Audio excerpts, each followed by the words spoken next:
Live on YouTube. Let's cool if you could maximize that screen. Hey, thanks for joining us on Instagram. We're just getting organized here. Welcome to Martinis with Scott. I'll pour myself a drink on this crazy Thursday afternoon. Let's back up that YouTube a little bit. Wow, where are we? Episode 170, Martinis with Scott. Welcome. Come in, please. Join us. Hello, Martinis, except I'm drinking scotch today. I'm on the Lafroig quarter cask because I'm going to tell you why. I was getting ready, getting prepared for the show, printing off my notes, getting my martinis ready, getting my shaker ready, and my 8-year-old came in with a sliced toe, blood everywhere, gushing out.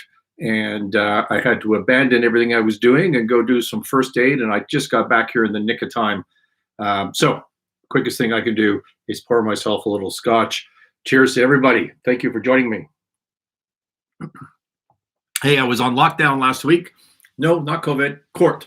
I was in court as we're in the middle of a acquisition that needs court approval. It was, sorry, Instagram. Let's get rid of that Bluetooth. There we go. Gonna get rid of the Bluetooth on Instagram. So we had a contestation in court. We had to be in hearings, and so I was in court nonstop, which means that I try not to do a show.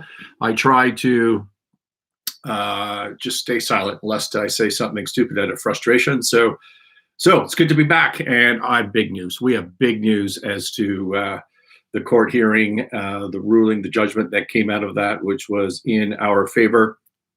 And the deal that we're working on, which hopefully closes in very short order here as a result. So that's cool. But today I want to talk to you about leadership lessons from Afghanistan. You know, this is not a political show. I tell you that all the time. We're not talking politics.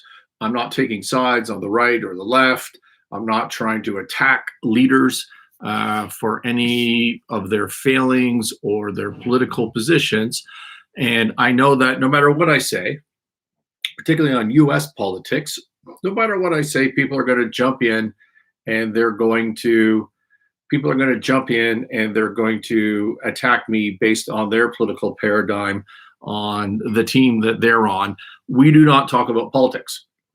But if we can draw upon a current event,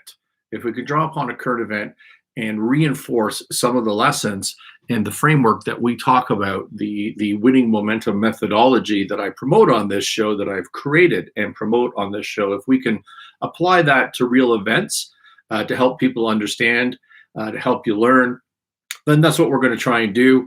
We don't do it that often, so I'm just going to say up front, again, we're not a political show, and but we're going to talk about Afghanistan today and the lessons that are coming out of it. So to get started, and by the way, if you have other things that you want to talk about, you have questions, you want to throw out something for me to address, please do so. I'm happy to take questions, talk about anything in leadership, turnarounds, management, business, whatever you think.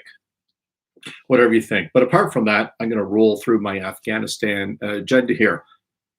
I can't imagine anybody has not seen the news and the atrocities and the terrible chaos that is going on in Afghanistan right now.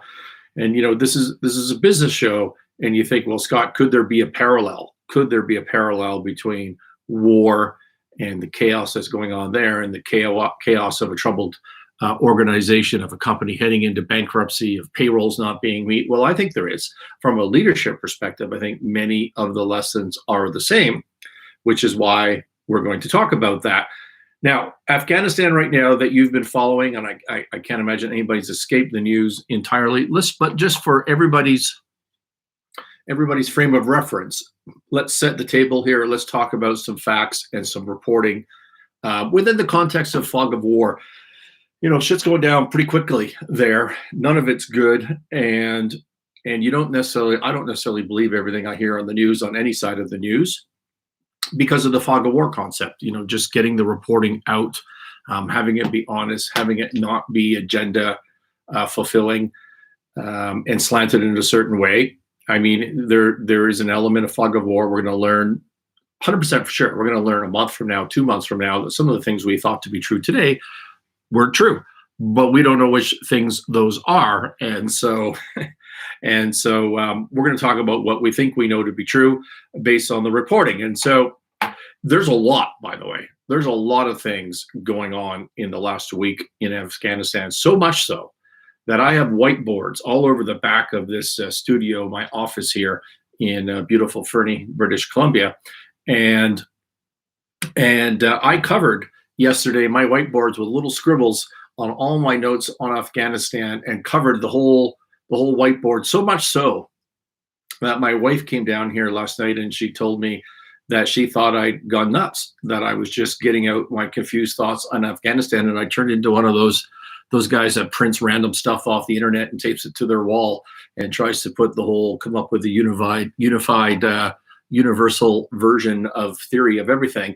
And so that's how much stuff is going on in Afghanistan. It's a lot. And so, but let's hit some of the highlights here, okay? Just so we're all on the same page. President Biden used the strategy of a rushed exit, a quick exit from Afghanistan. He set a deadline of August 31 to get the troops, the American troops, out of the country, right? Hi, everyone. Brian says hello. Hey, Brian, how are you?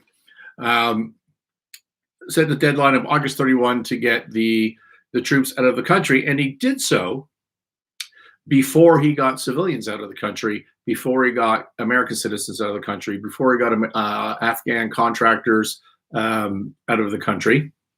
So he started to get the military out first. Now, so there's one thing that we know about Afghanistan. There was a rushed exit on purpose from Biden. And again, I'm not here to tell you whether that was a good idea or a bad idea. For context, if you listen to what former President Trump's plan was, is he had reduced the American troops in Afghanistan from 15,000 to 2,500, and he was doing what he called a slow and controlled removal, because everybody wants out of Afghanistan. So that was his plan, was not to do it quick and rip the bandage off, but to go slower. And basically had brought the country to the war, quote unquote war, to a standstill. Not one American troop had died in the last 18 months. Not one American had died in the last 18 months of Trump's Afghanistan adventure. All of this has happened in the new adventure. And Biden's counter argument would be that it was always going to be a shit show. It was all, no matter what you did, and best to get out as quickly as we can. So that's Biden's plan, which was the opposite of Trump's plan, as you can well imagine. His idea was just to pull the bandage quick. May make sense in certain circumstances. I think that we can see from the hi, Brian. Good to see you on here. I think that we can see from what's happened that this has not gone very well at all, and certainly hasn't been controlled. So that's number one. There used to be a plan to ADN Adden John 37. Welcome. We're talking about Afghanistan and leadership lessons learned. Right now, we're on the context phase of this. Biden got out quick. That was his plan. He gave up the military air base, Bagram Air Base, and all other U.S. air bases. And what he said was, well, we are relying on the civilian airfield in Kabul for the exit. Is he really relying on the civilian air base, or did he not rely on anything? Did he not even consider this? And the only thing that's left after you give up the military assets is the civilian airfield. Leave it to you to decide. But I think every military person, no, I can't let you add into the live video right now. Sorry about that. I think every military person would say that for sure this exfiltration would go much better if we had the military assets, if the U.S. had the military assets. So Biden gave out the military air bases, and following the exit, there was a complete collapse of the Afghan military within 11 days. 11 days. The Taliban took over the entire country, and the Afghan military ran away in 11 days, to which Biden said, the intel community didn't forecast that. They didn't he blamed it on the intel community for not being clear to him, for not telling him, for not foreseeing that this whole thing was going to disappear, that the whole military was going to disappear in 11 days. Of course, the intelligence community in the U.S. has now leaked out, and there's been testimony after the leaks that they in fact did inform Biden of this whole immediate collapse of the fall of Kabul and the Taliban taking over in a very quick time frame. Who do you believe? Who do you believe? You know, it's funny. I'm going to tell you something funny about confirmation bias. So my immediate reaction is, damn that Biden, he's lying to me. And the CIA told him this. It seems obvious they told him this, and they've leaked out and they've admitted that they told him that.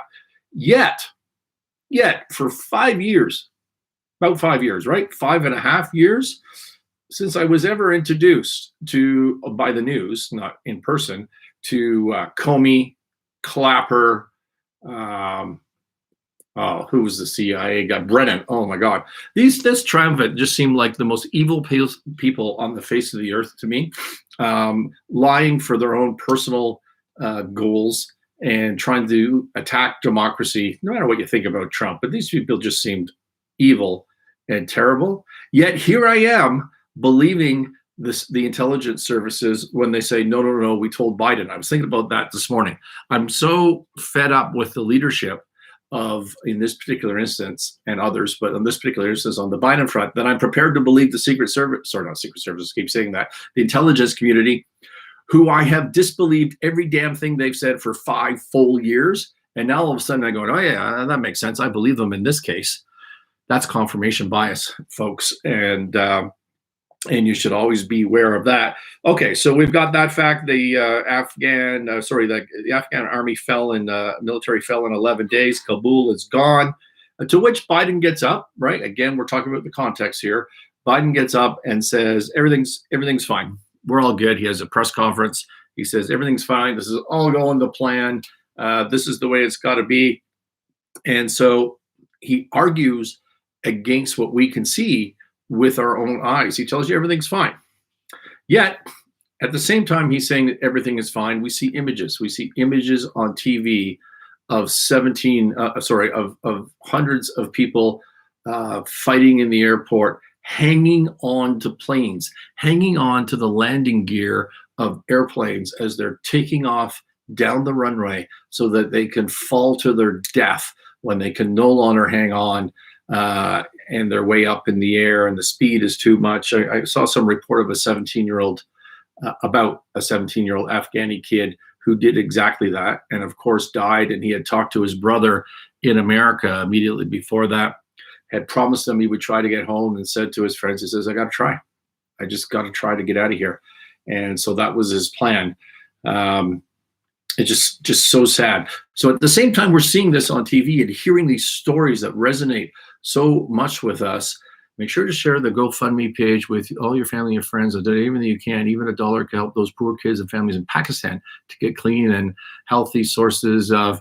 And then John, who's ever posting that, just put the link to that on this video. Maybe better on the YouTube one, but just put the link up in the comments, and everybody go read the comments and see what this GoFundMe is for hungry children in. I don't know if this is Afghanistan related as well, or just Pakistan. I shouldn't say just Pakistan. That's really important at the same time. So Biden's up and he's saying everything's great. At the same time, we see, kids and people just hanging on the outside of airplanes. I mean, it's just nuts. We have images in our heads of people being beaten at the gates trying to get in so that they can get out, trying to get into the airport so that they can get out of the country with the assistance of the U.S. military. We're hearing stories of women who are losing all of their rights and going back to the Stone Ages. They're not allowed to work. They're not allowed to be educated. Could you imagine if you're a 20-year-old, 23-year-old woman in Afghanistan, and the Americans have been there 20 years. 20 years the Taliban have been out. That's the whole point of why this is happening. It's the 20th anniversary of 9/11. Could you imagine if you're 2023 and you've known nothing else in your whole life but the rights that you have right now? And I don't know firsthand what those what those women rights are in Afghanistan, but women are allowed to work, they're allowed to drive, they're allowed to vote. I think they're allowed to dress more or less the way they want. I believe they can be educated, and all of a sudden, Taliban takes over, and all of that's gone. All of those rights are gone. You're no longer allowed to work. We've heard stories of that. You're no longer allowed to attend school. We've heard stories of that. You need to dress in a certain way, and you're being put on lists. You're being put on lists as a sex slave for the Taliban soldiers. They literally made lists of all eligible women. I think it was over 15 and under 40. I heard somewhere. Again, fog of war. Who the hell knows what's true? But 15 to 40. If you're single, if you're divorced, if you're a widower, I guess it's not divorced, but if you're a widower or you've never been married, you're on the list to be married off as one of the wives to these Taliban fighters. Could you imagine? Could you imagine if you're 2023 and you've lived the life you've lived, and all of a sudden you go back to that? I mean, it's just shocking. But Biden says everything is fine. Biden sets a target date. What else do we know? He's got a target date of August 31, as I said, and he is relying on the Taliban, he tells us, to permit the exit of the quote unquote stranded people, of the Americans that are still there. Biden has said, yeah, we need to work with the Taliban, to work with the terrorist group. The terrorists are calling the shots. But this morning, as I was going to come on air, there was a bombing outside, I think, in 2 locations in Afghanistan. There's dozens of people dead, a suicide bomb at the gates, for example, where they're trying to get in the airport to get the hell out of there. Dozens of people have killed. I've heard a news report as I was coming on about 12 Marines dead, others injured. While at the same time, Biden's telling us we're all good, everyone will get out. It's all going to plan. And as he's doing that, his staff is advising Congress exactly the opposite. Exactly the opposite. So we know that all that is going on. The U.S. government, here's another piece of information just to set the context for our leadership lessons here. The U.S. government tells us they have no idea how many Americans and Afghan supporters, translators, people that work for the Americans for the last 20 years, they have no idea how many exist in Afghanistan. They've given ranges between 11,000 and 70,000. That's about a week old information. But they have no idea how many American citizens are there. They also don't seem to have any idea how many they've extracted. There was a report yesterday, a claim from the administration that they extracted over 80,000 people already since August 14th, I think they said. Over 80,000 people, yet it doesn't make any sense. There's people on the ground counting the number of airplanes that are taking off by day and their maximum load, and it just doesn't get anywhere close to that. Not even close. So that's chaotic. It seems pretty clear. It seems pretty clear, despite the messaging from the administration, that there will be tens of thousands of stranded terrorist hostages in Kabul, in Afghanistan in general. Tens of thousands of, I don't even want to say potential hostages. They're just stuck there. They're stuck there, and they're going to be hunted down, and they're going to be tortured or killed, or some terrible fate is going to happen to these people. Plus, in the last piece of this, setting the page here for you, a huge cache of modern, really expensive military weapons left behind for the Taliban, left behind for other terrorist groups, right? Because ISIS is in there, Al-Qaeda is coming back now, left behind for China and Russia to pick up and reverse engineer, right? Billions and billions and billions of dollars of equipment. One piece I heard was over 600 Black Hawk helicopters have been left behind. Missiles, obviously handguns, rifles, machine guns, whatever those things are that they use in the war over there. American uniforms. Apparently there's Taliban just wandering around in American uniforms. It's just nuts. So that was all left behind as well. Okay, so that's kind of the setup for this. That's what's going on. I'm not raising these issues so that we can debate what's good, what's bad about this. I'm not even raising the issues to argue that this is 100% true. It's just what's reported. We all know that. This is what has been reported. as what's going on in Afghanistan. So what can we learn? Again, this show is about business. It's about crisis leadership. What can we learn from this? And I think the answer to be a better leader. And I think the answer is a million things. But one thing in particular, but I want to talk about three things in particular today. Thanks for joining us. Amr, blessed is that consideration of the poor, the Lord will deliver from time. The Lord will preserve him and keep him alive, and shall be blessed of heart, and thou wilt not deliver. Well, there you go. Thank you for that. So what are we going to talk about? We're going to talk about the definition of a turnaround. Super important in a crisis. Big failing here. We're going to talk about persuasion in a crisis, and specifically based in leading. And we're going to talk about the relationship between benevolence, trust, and competence. Competence, trust, and benevolence, which has been a favorite theme of mine in the last couple of months here on Martinis with Scott. So let's jump in. Definition of a turnaround. I did a turnaround of a food processing company a couple years ago now. This one in particular comes to mind. And when I walked into this company, it wasn't delivering. It wasn't delivering very well at all. We were making, well, I shouldn't tell you what we were making. I don't want to give away these people's business, but they were losing a lot of money. They were out of cash. They needed a new financing. Their attainment and fill rates. And if you're in business, that means that, when a customer orders something, you need to deliver it inside your policy. So if you step into this situation where it's chaotic, companies at risk of going bankrupt, you're at risk of getting rid of a few hundred jobs, people becoming unemployed, creditors not being paid. If you step into that situation, what is your definition of success? How do you define success in that situation? In other words, when is the turnaround over, right? When can you say, okay, we're no longer a troubled company that needs to be turned around. We've turned around and now we're growing, right? When is that? Well, you get to define that in a crisis. You get to define when a crisis is over, what the crisis is, what your goal is, and when the crisis is over. That's on you. And it's as a crisis leader. And it's really, really critical to everything, okay? Absolutely everything. I think it's the most important part. It is the most important part of stepping into turnaround business is the branding definition of what you're trying to do. So in the food company example that I just gave you, when is the turnaround over? Is it when the negative earnings turn into positive earnings? Is it when the net income that's negative turns into profit, right? Positive income? Is it when we convince an institution to refinance us? Is it when the attainment rates and the fill rates on delivering product come back to normal industry standards? Is that the definition of the end of this?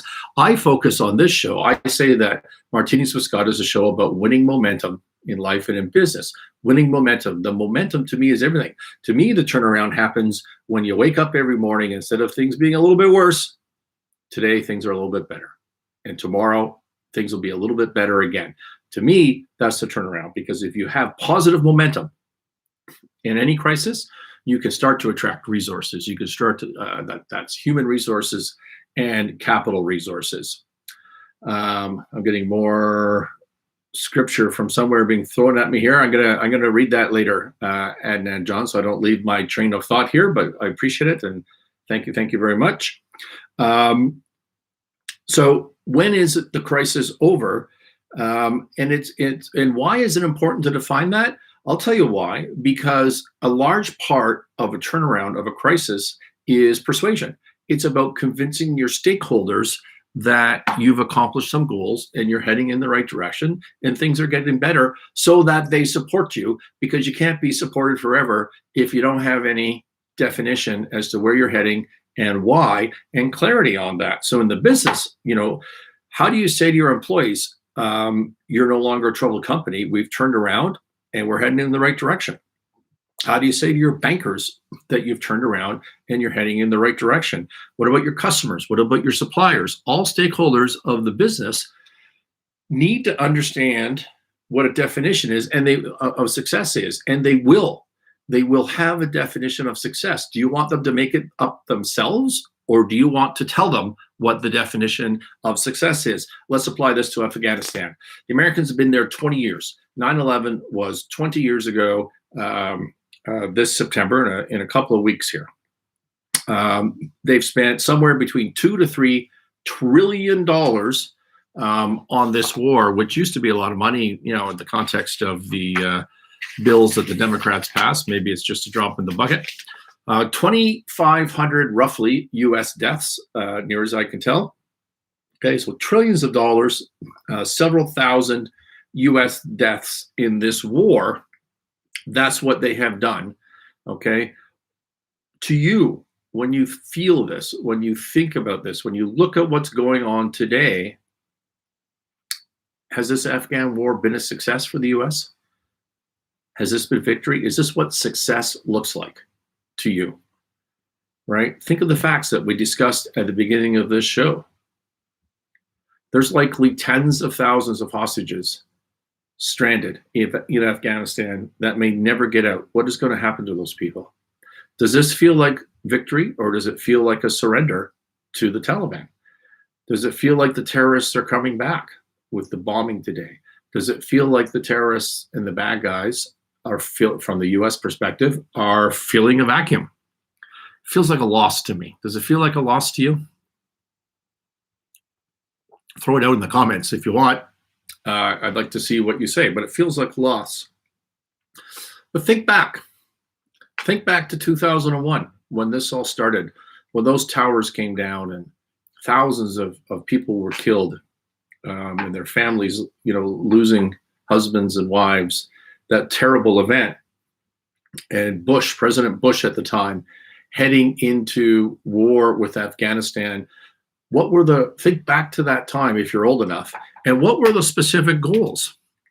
The specific goals were to go after Al-Qaeda, okay, the terrorist group that attacked the U.S. and that were being protected, sheltered by the Taliban in Afghanistan. It was to go after Al-Qaeda, and it was to go after bin Laden. Okay, and to go after Al-Qaeda, you had to get rid of the Taliban because the Taliban wouldn't cough them up. So there you got three clear objectives if you think back 20 years ago. If you think back 20 years ago, it's get rid of the Taliban, get rid of Al-Qaeda out of Afghanistan so they're not attacking the U.S., and get bin Laden. That was the goal. Okay, that was the goal of the war. And what has happened? What has happened? Well, the Taliban have been out of power in Afghanistan for 20 years, right? They didn't have Kabul until a few days ago. For 20 years, the Taliban have not been running Afghanistan. The Americans kicked them out in relatively short order, right? They installed a government. They supported that government, and the Taliban have been out.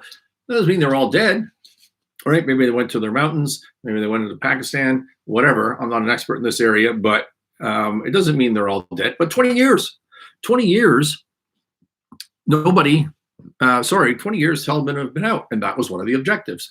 Al-Qaeda was basically flushed out of Afghanistan. A lot were killed. They disbanded. They have no effective presence in Afghanistan for 20 years. For 20 years, that was the second goal of that war. And although bin Laden got away in the initial part of the war, they followed up and they got him later. So there's your three objectives. Your three objectives were done. And in the context of war, I'm not going to say it was seamless and painless, but it went very well. It went very well. That was the war. Does that sound like victory to you? And by the way, have there been any terror attacks on U.S. soil out of Afghanistan in the last 20 years? There have not. There have not. One of the goals was to stop terrorism coming out of Afghanistan to the U.S. Hasn't happened. For 20 years, it hasn't happened. Those were the objectives of this war. And were they successful? It sounds like victory to me. It feels like victory to me. What do you think? I think that's victory. It feels a lot different from the surrender loss that we talked about before. So then what happened after the U.S. were successful? I'm always acknowledging our international audience here. So I don't want to say we when we see the US. I'm not even in the US, I'm in Canada. Um, but what happened after those initial objectives, the definition of success, what happened when they were completed or close to completed? Well, in military terms, they'd say there was mission creep. What does that mean? It means you change the definition of success in the middle of your crisis. You change the definition of success. And what was the mission creep to? People said, well, wait a minute. We need to keep a presence within Afghanistan so that we don't create a vacuum for terrorists to come in, so the Afghan government doesn't fall. We need to support them. We need to train their military. We need to do all this stuff, give them a bunch of equipment, show them how to be a democracy so that they don't fall and don't create a vacuum for terrorists to come back in to this space. And also, we need intelligent gathering capability. We need a presence within Afghanistan so we can just keep an eye on what the hell's going on with these terrorists and future terrorists coming in the door. Okay, that's an add-on to the original objectives. And by the way, is this crazy? Is it crazy? Just know that the U.S. military today has over 70 bases. Has military bases in over 70 different countries outside the U.S. as we speak, including in Germany. Are they still at war with Germany? Including in Korea. Are they still at war with Korea? I mean, maybe technically there's an open war there, but I mean, practically speaking, are they at war apart from a Cold War? So there's U.S. bases all over the place. Is it so crazy to have a U.S. base in Afghanistan as a permanent installation to accomplish the goals of stability and intelligence gathering? I mean, maybe not, right? But in the context of the definition of war, this was mission creep. And then, of course, the nation building. This became the idea, as the U.S. always does, that we can just bring a democracy to this country and our Western values, and they're gonna love that so much that this whole tribalism from the last 1,000 years is just gonna fall apart in the face of our values. Which, of course, I don't think there's ever been any evidence of that ever. Any time that the U.S. has tried to do that, and if you want to do this nation building, how long would the U.S. have to have a presence in Afghanistan, a fighting presence in Afghanistan? I mean, the answer is forever, right? The answer is forever, practically speaking. I'm not saying it's necessarily going to be 1,000 years from now, but our lifetime, right? Germany was what? Was the late 1940s, mid 1940s that base was created, I believe. I mean, that was a long time ago, 70 years ago, by my quick and dirty math off the top of my head with my scotch. So basically, practically speaking, if you want to accomplish those goals, you need to be there absolutely forever. Do the U.S. people have the stomach to be in a war forever? Forever. Do you have the stomach to be in a war forever? Well, obviously not. So take those same sets of facts. What would happen if the turnaround leader, if the crisis leader, in this case Biden, but it didn't have to be President Biden. It could have been Trump, right? It could have been Bush. It could have been Obama. I don't think there was anybody else in between. Those are your 4 presidents. What would happen if the leader had just changed the definition of success and stayed to it? Effectively taken this war and broke it up into 2 parts. The first part being the original objective. We're going to war. My cat tells me Biden isn't pulling the strings. Maybe, Maggie, your cat is pulling the strings, if I can play that pun. Perhaps that's what you meant. I found that funny. Thank you. The original objectives, to remind you, were to get rid of the Taliban so that you could go after Al-Qaeda. Taliban out of power 20 years. Get rid of Al-Qaeda. Effectively done. They're not in Afghanistan. No terrorist attacks on U.S. soil from there in 20 years. And to get bin Laden. Done. End of war. What if the turnaround leader, what if the president at the time had said, that's it. We accomplished our objectives. We won the war. It's over. By the way, section 2, we're not bringing everyone home. Catherine, you're drinking a Jim Beam. I hope you got mix in that. That could be harsh on you. But cheers. Nice to see you. But that doesn't mean we bring everybody home, because now we're moving to phase two. War's over. We're moving to phase two, which will be a permanent installation of special operations activity to just maintain stability, and gather intelligence. Limited force, here's the number, 1,000 troops, 2,500 troops, CIA, whatever. Just keeping a footprint, as we do in Germany, as we do in Korea, as we do in 70 countries outside of the US. And that's phase two, just a special operations phase for intelligence gathering and stability. And that's it. How do you feel about that? You know how you feel about a forever war. We've been in war 20 years and we're just going to be in war forever. What if you just changed the definition? What if you just said, 6 months in, war's over. We won, because we did. We, being the US again, they did. They won. Their objectives were met. Okay? The objectives, cat may heave. All right. The objectives were met. And then phase two is the maintenance intelligence gathering. It's a whole different mission. It's not a war. Yeah, there's combat, but it's not a war. How do you feel about it presented in those two ways? And I would suggest to you the answer is entirely different. That if you accepted that you won the war and then moved into an intelligence gathering stability special ops for a long period of time, you'd feel fine with that. You've turned the loss. In that example, you've turned a clear, chaotic loss into a victory with the exact same facts. It's all perception. It's all branding. It's all definition of what the hell is success. How do you define that and be clear about it and stay to it? And not only have you turned the definition, have you turned loss and surrender into victory. Not only have you done that, but you have actually changed facts, because there wouldn't be a US urgency to get out of Afghanistan if they had stopped calling it a war. If it had been a long-term special ops footprint within the country for specific goals, the US population would have said, fine. Remember, this is about your stakeholders. This is about perception. Sorry, this is about persuasion of your stakeholders. And I would submit to you, the US population would have said, wow, would have said to themselves, wow, we did a great job. We went to war. We won the war. We got out of the war. Now we got a little special operations permanent base within there, which is really important for us to know what the hell's going on in the country. Everybody would have been fine with that. You would have changed the way that you behave.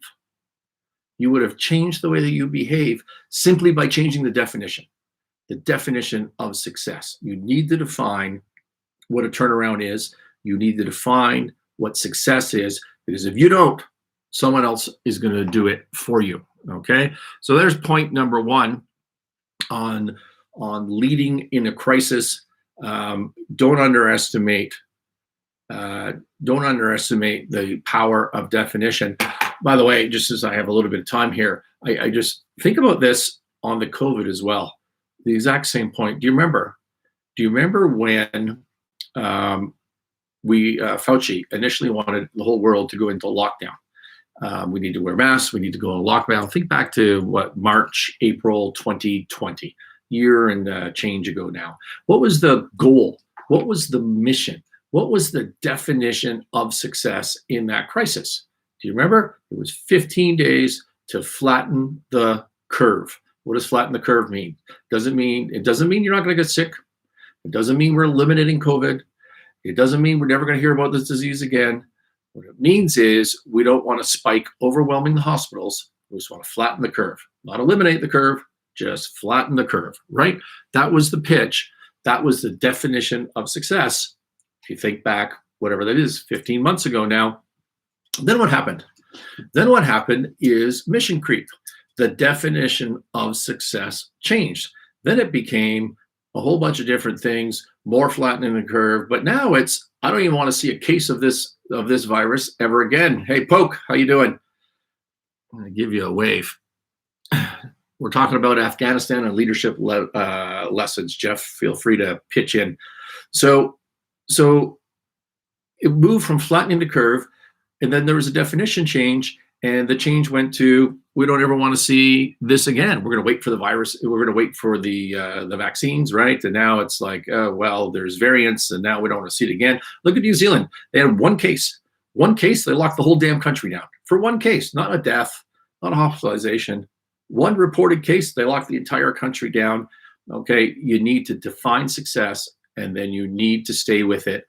Stay with that definition within any crisis, or you're going to lose. You're going to lose the followers. You're not going to be a leader. That's what's happened with Biden in Afghanistan. And there's another COVID example. Okay, example number 2, or lesson number 2 that we can take out of the millions here from the leadership on this Afghan issue. I want to talk about messaging in a crisis. Messaging in a crisis. So those long-term listeners of the show will know that I was critical of Trump back at the beginning of COVID. I was critical of Trump back at the beginning of COVID for his messaging and his failure to persuade, to pace and lead on this. So what does that mean? If your followers, if the people of America in this case, in a global pandemic are terrified, if they're just terrified, there's this virus coming. Think back again to March 2020. We don't know what the hell's going on. This sounds scary. It came out of China. It's the China virus. Like, we don't know. And you're terrified, right? What does this mean? Is the whole world falling apart? Do you remember people hoarding toilet paper, hoarding food, right? We didn't know if we were going to be able to eat or wipe ourselves. I mean, it was a scary time back then. And it's funny to laugh at now, but it wasn't funny at the time, right? If you think back then. And then your leader gets up, and what does your leader say? Your leader says to you, no, it's all going to be good. It's all going to be good. You're all crazy. Don't worry about it. Everything's fine. He gives you the sales pitch as to why everything is going to be fine, which is exactly what Trump did. It's not that bad. He downplayed the whole thing, and that came out in a Woodward book later, that he was doing that on purpose, which many leaders do because they want to put on a positive face. You can understand that. They want to put on a positive face to this thing. They want to, reassure people, tell them not to freak out. It is exactly the wrong move. You need to do exactly the opposite in a crisis, because it doesn't pay you at all. There is no profit to arguing with your followers or with the people you're trying to lead, to argue with them when they've made up their mind and they're terrified with the most persuasive thing ever, which is fear. You can't argue with them. You need to do what's pace and lead. What does pace and lead mean? Here's what I said Trump at the time should have been doing, and it was going to be a disaster. And if he didn't do it, and it's going to lead to him losing the election, which it did. What he should have done was said to you in his messaging. He should have said, this thing is scary. This thing is terrible. We don't know everything about it. There's a lot that we don't know, and we wish that we did know. But here's some of the facts, and whatever you're thinking about how bad it is, I promise you, is probably worse than that. It is probably worse. And so that's the pacing part. That's the relating to your audience, to the people you're trying to lead. And you're not arguing with them. You're not telling them they're wrong. You're telling them they're right. And you're even more extreme than that. You're more worried about this than them are. And what does that do? It creates a trust. It creates a bond. And then you say, here's what we're going to do about it. Here is our plan. Here's my action plan, because this thing is so terrible. Okay. And that is pacing and leading. And that is persuasive. What is not persuasive is getting up and saying, no, everything's cool. It's all going to be fine. Okay. So it builds that trust. If the public, if you watching the news this week saw Afghanis and American citizens alike hanging on to the landing gear of airplanes taking off down the fucking runway and falling to your death, do you want your leader to stand up and say, yeah, that's okay. That's everything's great. That was according to plan. You guys are making this up. No one's stranded, right? When you know that there's tens of thousands of people that are being left behind and will be stranded, will be hostages of a terrorist regime. Do you want a press secretary stand up like she did yesterday or the day before and argue with you about the definition of stranded, that it's offensive for you to use the word stranded? You should be using some other word to define what's going on there. Or would you like some acknowledgement from your leaderships of the facts and the empathy of the terrible things that are going on, and then after they've paced you, providing some solutions? Okay. If your business is in trouble, and you go to the bank, okay, I've talked about this on the show a lot, and the bank's called you in, Mr. Banker's called you in, and they've said to you, Jeff, you can relate to this story from your practice. The banker's called you in because the banker thinks you're in trouble and they're going to pull your loan and you're going to go bankrupt. Do you say to the banker, I don't know what you're talking about. Everything's great. Everything's great. You know what? I had this big order coming in. It didn't happen this week, but it's going to happen next week for sure. You, Mr. Banker, are crazy. You shouldn't worry about this at all. Is that what you should do? Or should you pace and lead? You should say proactively, wow, this really went bad. And that's on me. And that's on me. And I can understand what you're worried about. You're probably worried about these three things. Let me tell you, there's actually a fourth thing you may not have even thought about. That's a problem here. But here's what I'm going to do about it. I've made changes. I've changed the way that we operate. I've got new financing. I got whatever, right? But you pace first and then you lead. If you're in the business world, talk to any banker. Ask them those two pitches and you're going to get the right answer. So managing in a crisis, messaging in a crisis, persuasion, pace and lead, dead simple. That is the first rule in persuasion. And that is the first rule in persuasion. And it's on the Afghanistan issue with Biden, my God, is that going in the other direction? Sorry, I get distracted by all your live comments here, but thank you. It's great. We got a heavy cat discussion going on in the on the YouTube version of this live stream. All right, my last point, leading in a crisis, lessons we learned from Afghanistan. I want to talk again about competence being trumped by trust, being trumped by benevolence, okay? Competence, trust, benevolence. I've talked about this on the show many times. It's been my favorite topic lately. Let me give you another example of why I talk about that. Picture yourself in a work environment and your coworker does a presentation, PowerPoint presentation. It's full of math errors and spelling errors, and it's half-hearted, not done well. You leave that meeting. How do you feel about that person? Okay. You do feel they're not competent, but do you hate them? How strongly do you feel about that? You just kind of roll your eyes, right? You roll your eyes and say, wow, that was a waste of time. That person's incompetent. Now, what if that same person had come to you and explained all the work that they'd done on that particular presentation, that they had third parties double check the math and the spelling? They just flat out lied to you about their work and what they were doing. How do you feel about that person now? You feel a little bit more passionate with your distaste towards that person, right? You feel like they're not trustworthy and they've lied to you. And so you have a stronger, more reactionary, passionate response to that. And why is that? It's because humans value trust over competence. Competence is important, but we value trust over competence. What if a different person says to you, hey, Catherine, we're gonna go for a drive. I need your help on some stuff. And you say, okay, and you go along. And it turns out there was no help to be done at all. Instead, this person takes you to someone else's house and all your friends jump out and it's a surprise party. And they all go yell, surprise. And how do you feel about this person that lied to you? And the answer is you feel great. And why is that? It's because humans value benevolence over trust, right? Benevolence is greater than trust. Trust is greater than competence. So I've always said, it's in a lot of my content lately, if you're pitching competence, you're pitching the wrong thing. You should be pitching, as best you can, benevolence, right? So benevolence is the way to go. How do you feel about Joe Biden and his benevolence?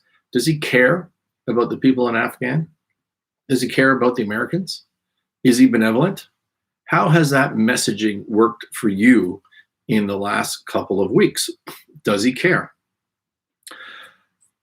Or do you feel he doesn't care? If the press conference that he did yesterday started off and was mostly about his Build Back Better plan, an infrastructure bill, a bunch of other crap. And then at the end, oh yeah, let's talk about Afghanistan.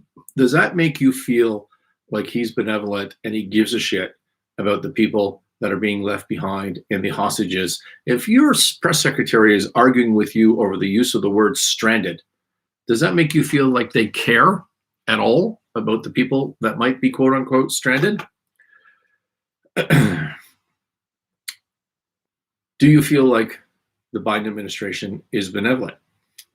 When he says to you that everybody's going to get out, that they've worked out a deal with the Taliban, everything's going to be fine, and then his people go to Congress and say the exact opposite. They say the exact opposite. Do you trust this guy? Do you feel like you can trust this administration on this issue? You don't have benevolence. I think we've already decided that. Do we have trust? What about competence? Does this whole shit show feel competent to you? Okay. When I pitch to you, when I tell you that benevolence is greater than trust and trust is greater than competence, it doesn't mean you can't be competent. Competent is the gate of entry in business. Okay.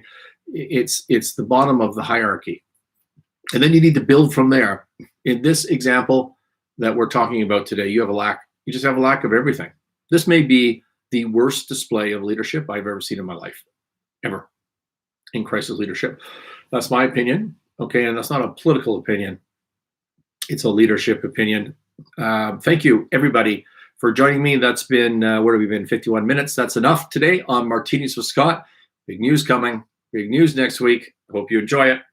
And hope you enjoy your week and your evening. And then I look forward to talking to you next week. Thanks for all the comments today. That was fun. Thank you, everybody, for joining us. That's it. I'm going to sign off on YouTube first, unless anybody has parking comments.